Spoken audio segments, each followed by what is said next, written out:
Everyone, welcome back to our YouTube channel Samriddhi classes. आज की class में हम पढ़ने वाले हैं इंडियन पॉलिटी चैप्टर ऐतिहासिक पृष्ठभूमि।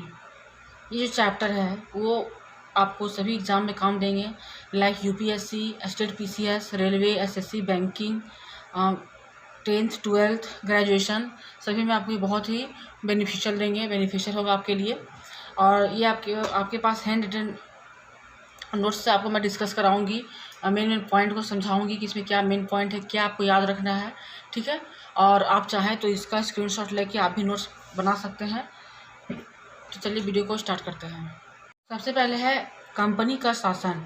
तो कंपनी का शासन कितना चला है, 1773 to 1885 तक। तो सबसे पहले आपको जो नोट डाउन करना है वो ये करना है कि कंपनी का शासन कब तक चला था, 1773 से 1858 तक, ठीक है। ये आपको नोट डाउन कर लेना है, ये आपका मेन पॉइंट है। उसके बाद क्या है, इसके द्वारा पहली बार कंपनी के प्रशासनिक और राजनीतिक कार्यों को मान्यता मिली, ठीक है। कहाँ किसको मान्यता मिली, तो प्रशासनिक और राजनीतिक कार्यों को मान्यता मिली। तो अभी हम पढ़ रहे हैं 1773 को, रेगुलेटिंग एक्ट, ठीक है। इसमें क्या बोल रहा है कि प्रशासनिक और राजनैतिक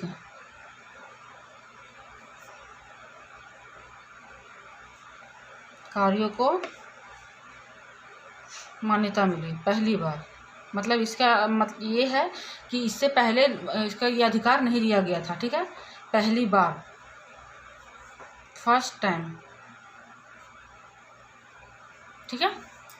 अब उसके बाद क्या है, इसके द्वारा भारत में केंद्रीय प्रशासन की नींव रखी गई। क्या रखी गई, केंद्रीय प्रशासन की नींव रखी गई। सेंट्रल लॉ जो है हमारा वो उसकी नींव रखी गई। क्या रखा गया कि केंद्रीय प्रशासन की नींव रखी गई।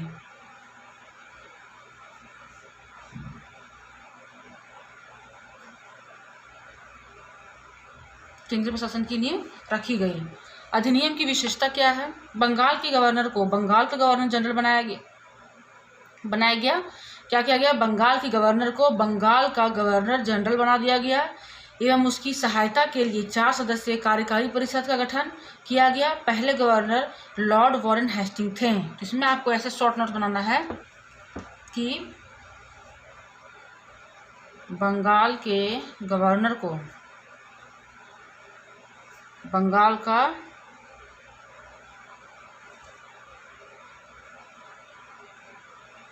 गवर्नर जनरल बनाया गया, ठीक है। और इसकी इस सहायता के लिए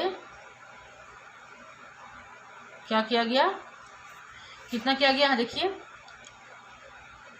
4 सदस्य कार्यकारी परिषद का गठन किया गया, ठीक है। इसके लिए 4 सदस्य का गठन किया गया है, 4 मेंबर से गठन किया गया। और जो पहले गवर्नर जनरल थे वो कौन थे, वॉरेन हेस्टिंग। ये आपको याद रखना है, ठीक है। फर्स्ट में थे वो कौन थे, वॉरेन हेस्टिंग थे। अब आते हैं हम आगे। मद्रास एवं बम्बई की गवर्नर को बंगाल के गवर्नर जनरल के अधीन कर दिया गया। जो मद्रास और बम्बई के गवर्नर थे, ये बंगाल के गवर्नर और मद्रास के गवर्नर थे, उनको बंगाल के मद्रास एवं बम्बई के गवर्नर को बंगाल के गवर्नर जनरल के अधीन कर दिया गया। अब इसके अधीन कौन कौन आ गए, मद्रास और मुंबई के गवर्नर अधीन हो गए, ठीक है। इसके अधीन हो गए, ठीक है। कलकत्ता में 1774 में एक उच्चतम न्यायालय की स्थापना की गई, जिसमें मुख्य न्यायाधीश और 3 अन्य न्यायाधीश थे। क्या किया गया, कलकत्ता में एक कोर्ट बनाया गया, कोर्ट की स्थापना की गई। उसमें 3 मुख्य न्यायाधीश, जैसे मुख्य न्यायाधीश एक थे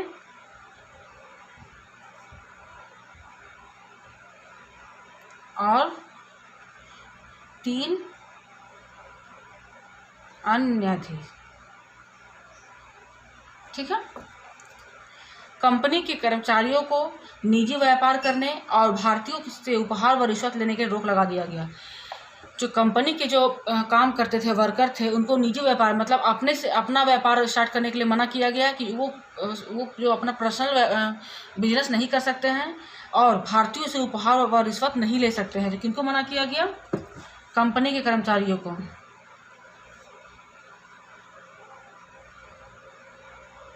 कंपनी के कर्मचारियों को ऑन बिजनेस पर रोक लगा दिया और क्या किया? रिश्वत लेना, उपहार लेना मना हो गया। किससे? तो इंडियन से। ठीक है। ब्रिटिश सरकार का कोर्ट ऑफ डायरेक्टर के माध्यम से कंपनी पर नियंत्रण सख्त हो गया। ये भारत में राजस्व, नागरिक और सैन्य मामलों की जानकारी ब्रिटिश सरकार को देते थे। जो ब्रिटिश सरकार का जो कोर्ट ऑफ डायरेक्टर का जो पद था वो उस पर कंपनी का नियंत्रण हो गया। ठीक है। ये लोग क्या करते थे कि सैन्य मामलों की जानकारी, राजस्व की जानकारी कंपनी को, ब्रिटिश सरकार को दिया करते थे। ठीक है। क्या है? 1784 का पीट्स इंडिया एक्ट। ठीक है। कितना का? अब यहाँ पहला पढ़े थे रेगुलेटिंग एक्ट, हम लोग पढ़े थे यहाँ पे। अब दूसरा पढ़ते हैं 1784 का पीट्स इंडिया एक्ट। ये आपको याद रखना है, ये बहुत इंपॉर्टेंट है। कब क्या आया? ठीक है। ये एग्ज़ाम में सीधे पूछ लिए जाते हैं, तो आपको ये याद रखना है कि पीट्स इंडिया एक्ट कब आया, उसमें क्या इंपॉर्टेंस था, क्या आपको याद रखना है, क्या आपको इंपॉर्टेंट लगता है, उसको पढ़िए। रेगुलेटिंग एक्ट की कमियों को दूर करने के लिए ब्रिटिश संसद ने एक संशोधित अधिनियम 1781 पारित किया, जिसे एक्ट ऑफ सेटलमेंट कहते हैं। तो क्या किया कि रेगुलेटिंग एक्ट की जो भी कमी थी, रेगुलेटिंग एक्ट की जो भी कमी थी उसको दूर करने के लिए क्या किया गया? हमारा पीट्स इंडिया एक्ट को लाया गया। जो भी इसमें कमी है उसको संशोधित किया गया और इसको फिर से अच्छे से बनाने की कोशिश की गई है।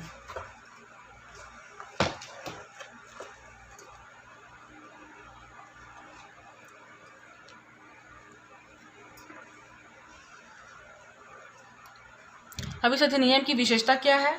कंपनी के राजनीतिक और वाणिज्यिक कार्यों को अलग अलग कर दिया गया। क्या किया गया? राजनीतिक कार्य को और वाणिज्यिक कार्य को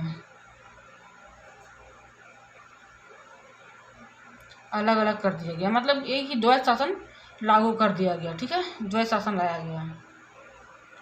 भारत में कंपनी के अधीन क्षेत्र को पहली बार ब्रिटिश आधिपत्य का क्षेत्र कहा गया। ठीक है। ब्रिटिश आधिपत्य का क्षेत्र पहली बार कहा गया। अब आते हैं 1833 का चार्टर्ड अधिनियम। ठीक है। कितने का? नंबर 3 चार्टर्ड अधिनियम। ठीक है। बंगाल के गवर्नर जनरल को भारत का गवर्नर जनरल बनाया गया। उस टाइम क्या किया गया था? बंगाल के गवर्नर को बंगाल का गवर्नर जनरल बनाया गया था। अब क्या किया गया कि बंगाल का जो गवर्नर है उसको, बंगाल का गवर्नर जो है जनरल, उसको क्या किया कि भारत का गवर्नर जनरल बनाया गया। भारत का गवर्नर जनरल बनाया गया पहले। और उसके बाद पहले जो हमारा भारत का गवर्नर जनरल है वो कौन है? William Bentinck. ठीक है। लॉर्ड विलियम बेंटिक, ये आपको याद रखना है।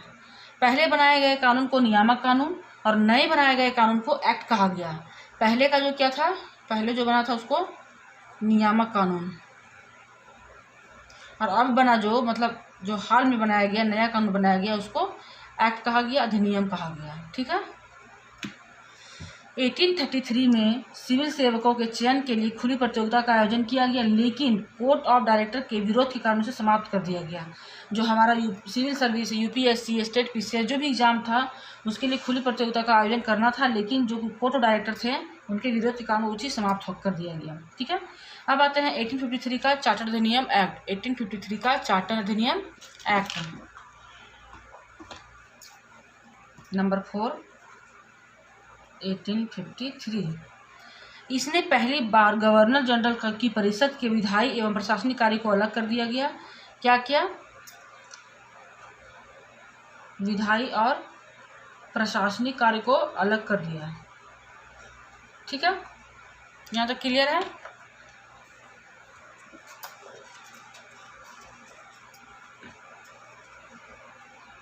इसमें सिविल सेवकों की भर्ती एवं चयन हेतु खुली प्रतियोगिता की शुरुआत की 1854 में मैकाले समिति की नियुक्ति की गई।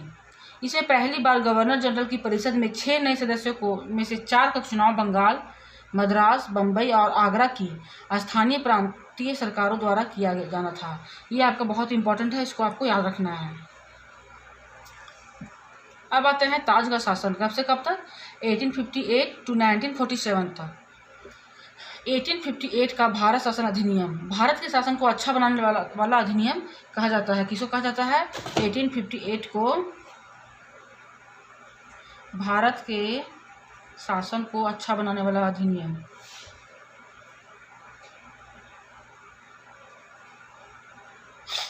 अच्छा बनाने वाला अधिनियम, ठीक है।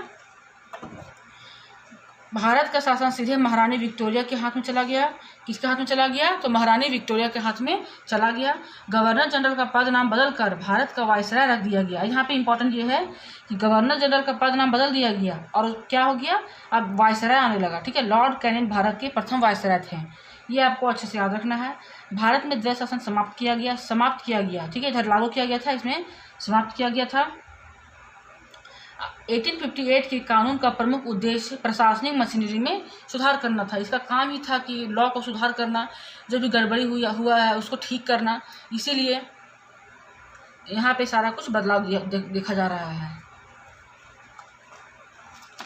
अब 1861, 1892 और 1909 के भारत परिषद अधिनियम। 1857 की महान क्रांति के बाद ब्रिटिश सरकार ने महसूस किया कि भारत में शासन चलाने के लिए भारतीयों का सहयोग लेना आवश्यक है। ठीक है, किसका सहयोग लेना आवश्यक है, भारतीयों का सहयोग लेना बहुत ही आवश्यक है। भारतीयों का सहयोग लेना आवश्यक है। इसके लिए क्या किया, 1861, 92 और 1909 में 3 नए अधिनियम पारित किए गए। 1861 का भारत परिषद अधिनियम भारतीय संवैधानिक और राजनीतिक इतिहास के लिए महत्वपूर्ण है। कौन सा, 1861, बहुत ही इम्पोर्टेंट है, इसको आपको याद रखना है। अब इसके बारे में हम पढ़ते हैं कि क्या था ऐसा इसमें। 1861 के भारत परिषद अधिनियम की विशेषताएं क्या क्या हैं। इसमें कानून बनाने की प्रक्रिया में भारतीयों को शामिल किया गया। ठीक है, पहले क्या था कि भारतीयों को शामिल नहीं किया जाता था, लेकिन इसमें क्या किया गया कि भारतीयों को शामिल किया गया, उनसे विचार लिया गया कि क्या सही है क्या गलत है, इसमें क्या होना चाहिए। लॉर्ड कैनिंग ने 3 भारतीयों को शामिल किया, बनारस के राजा, पटियाला के महाराजा और सर दिनकर राव को विधान परिषद में मनोनीत किया। 3, ये आप बहुत इंपॉर्टेंट है कि कौन कौन से थे, तो बनारस के राजा, पटियाला के महाराजा और सर दिनकर राव। ठीक है, अब हम आते हैं 1892 के अधिनियम की विशेषताएं। बजट की शुरुआत की गई। इस अधिनियम ने केंद्रीय और प्रांतीय विधान परिषदों में दोनों में गैर सरकारी सदस्यों की नियुक्ति के लिए एक समिति और परोक्ष रूप से चुनाव का प्रावधान किया गया, लेकिन चुनाव शब्द का उपयोग नहीं किया गया। इसमें यह आपको याद रखना है कि इसमें बजट की शुरुआत की गई और इसमें व्यक्तियों को रखा तो गया, लेकिन चुनाव शब्द का कहीं ये भी जिक्र नहीं किया गया। अब 1909 के अधिनियम की विशेषता क्या क्या है। इसे मार्ले मिंटो सुधार भी कहा जाता है। लॉर्ड मार्ले इंग्लैंड में भारत के राज सचिव और लॉर्ड मिंटो भारत में वायसराय थे। क्या थे, लॉर्ड मार्ले इंग्लैंड में भारत के राज सचिव के रूप में काम कर रहे थे और लॉर्ड मिंटो भारत में वायसराय के रूप में काम कर रहे थे। ठीक है, ये बहुत इंपॉर्टेंट है। इसे पृथक निर्वाचक के आधार पर मुस्लिमों के लिए सांप्रदायिक प्रतिनिधित्व का प्रावधान किया। इसने क्या किया कि इसमें मुस्लिमों के लिए अलग से सांप्रदायिक, मतलब कि इसमें सिर्फ मुस्लिम ही वोट दे सकते हैं और उसके अलावा कोई वोट नहीं दे सकता है, बिल्कुल अलग कर दिया गया। ठीक है,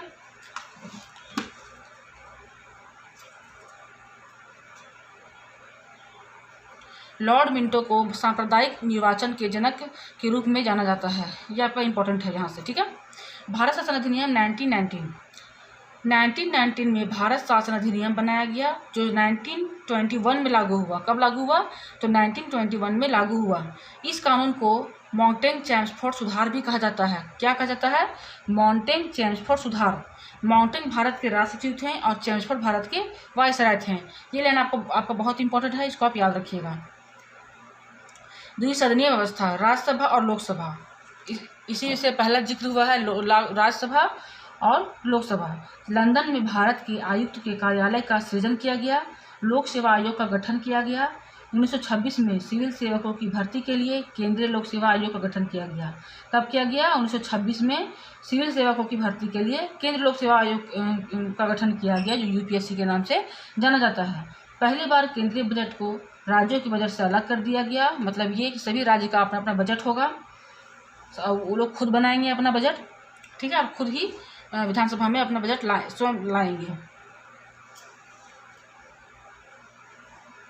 अब है साइमन आयोग। ब्रिटिश सरकार ने नवंबर 1927 में नए संविधान में भारत की स्थिति का पता लगाने के लिए सर जॉन साइमन के नेतृत्व में 7 सदस्यीय वैधानिक आयोग का गठन की घोषणा की। यहाँ क्या कह रहा है कि जो ब्रिटिश सरकार हैं वो सोचे कि अच्छा, भारत में जो नया संविधान लागू हुआ है उसका पता लगाते हैं कि इसमें क्या है, क्या नहीं हो रहा है, कैसे काम चल रहा है। आयोग ने 1913 में अपनी रिपोर्ट पेश की तथा द्वैध शासन प्रणाली, राज्यों में सरकारों का विस्तार, ब्रिटिश भारत के संघ की स्थापना एवं सांप्रदायिक निर्वाचन व्यवस्था को जारी रखने आदि की सिफारिश की। ठीक है, सांप्रदायिक अवार्ड, ये इंपॉर्टेंट है, बहुत इंपॉर्टेंट है। ब्रिटिश प्रधानमंत्री रॉमेज मैकडोनाल्ड ने अगस्त 1932 में अल्पसंख्यकों के प्रतिनिधित्व पर एक घोषणा की। कौन किए? Ramsay MacDonald. ठीक है, किए घोषणा की। इसे कम्युनल अवार्ड या सांप्रदायिक अवार्ड के नाम से जाना जाता है। इसके तहत न सिर्फ मुस्लिम, सिख, ईसाई, यूरोपियों और आंग्ल भारतीयों के लिए अलग निर्वाचन व्यवस्था का विस्तार किया गया। क्या किया गया कि सबका अपना अपना होगा, सब एक दूसरे को चयन करेंगे, एक दूसरे को चुनेंगे, एक दूसरे को बनाएंगे। यहाँ तक कि दलितों के लिए भी अलग से कर दिया गया। दलितों के लिए अलग निर्वाचन व्यवस्था से गांधी जी बहुत व्यथित हुए। क्यों व्यथित हुए? क्योंकि वो दलित को आगे बढ़ता हुआ देखना चाहते थे। उनको भेदभाव पसंद नहीं था गांधी जी को। वो चाहते थे कि सब एक से रहें, दलित आगे बढ़ें, विकास करें। इसलिए उनको बहुत ही दुख हुआ और उन्होंने क्या किया? सुधार करने के लिए यरोदा जेल में अनशन प्रारंभ किया। ठीक है, इसे पूना समझौता के नाम से भी जाना जाता है। क्या जाना? अगर क्वेश्चन करता है कि पूना समझौता में क्या था, क्या ऐसा था, तो उसको आपको यही लिखना है। ठीक है, भारत शासन अधिनियम 1935, इसे एक मील का पत्थर माना गया, मतलब बहुत इंपॉर्टेंट माना गया। इसमें 321 धाराएं, 10 अनुसूचियाँ थीं। अखिल भारतीय संघ की स्थापना हुई, द्वैध शासन समाप्त हुआ, केंद्र में द्वैध शासन शुरू हुआ, आरबीआई का गठन हुआ, 1937 में संघीय न्यायालय की स्थापना हुई। मतलब इतना सारा काम हुआ, इसीलिए इसको एक मील का पत्थर माना जाता है। एक चीज़ और इतना सारा काम किया गया। जैसे एक अनार 100 बीमार वाली कहावत है, उसी तरह से इसमें कहा जा रहा है कि एक नियम, एक लॉ निकला और इसमें इतना सारा चीज़ को सुधार किया गया। अब लास्ट है बट नॉट द लीस्ट, भारतीय स्वतंत्रता अधिनियम 1947। माउंटबेटन योजना 20 फरवरी 1947 को ब्रिटिश प्रधानमंत्री क्लीमेंट एटली ने घोषणा की कि 30 जून 1947 को भारत में ब्रिटिश शासन समाप्त हो जाएगा। कब हो जाएगा? 30 जून 1947 को भारत में ब्रिटिश शासन को समाप्त कर दिया जाएगा, क्योंकि हमारा भारत आज़ाद हो गया था। तो हमारा नया रूल आएगा, संविधान आएगा, नया कानून आएगा। 3 जून 1947 को वायसराय लॉर्ड माउंटबेटन ने विभाजन की योजना पेश की। भारत की विभाजन कैसे हुआ? भारत और पाकिस्तान के रूप में विभाजन हो गया, वायसराय पद समाप्त हो गया। ठीक है, तो ये था हमारा चैप्टर 1 ऐतिहासिक पृष्ठभूमि। मुझे पूरी उम्मीद है कि वीडियो आपको पसंद आई होगी, चैप्टर समझ में आया होगा और कैसे आपको इस तरह से समझना चाहिए डायग्राम बना के। कैसे खुद में आप क्या कीजिए, इसको स्क्रीनशॉट लीजिए और नोट्स कीजिए। ऐसे कुछ कट मत कीजिएगा, क्योंकि ये खुद ही एक नोट्स फॉर्म में है, तो इसमें इंपॉर्टेंट चीज़ को ही लिखा गया है, सारा बुक नहीं इसमें दिया गया है। तो आपको ये सारे एग्जाम में बहुत काम आएंगे। तो मिलती हूँ एक नई वीडियो के साथ। इस वीडियो को लाइक कीजिएगा, शेयर कीजिएगा ज़्यादा से ज़्यादा लोगों तक। चैनल को सब्सक्राइब कर लीजिएगा ताकि मैं ऐसे ही वीडियो को लाऊं और आपको पता चले और आपकी तैयारी अच्छे से चल सके। ठीक है, तब तक के लिए धन्यवाद।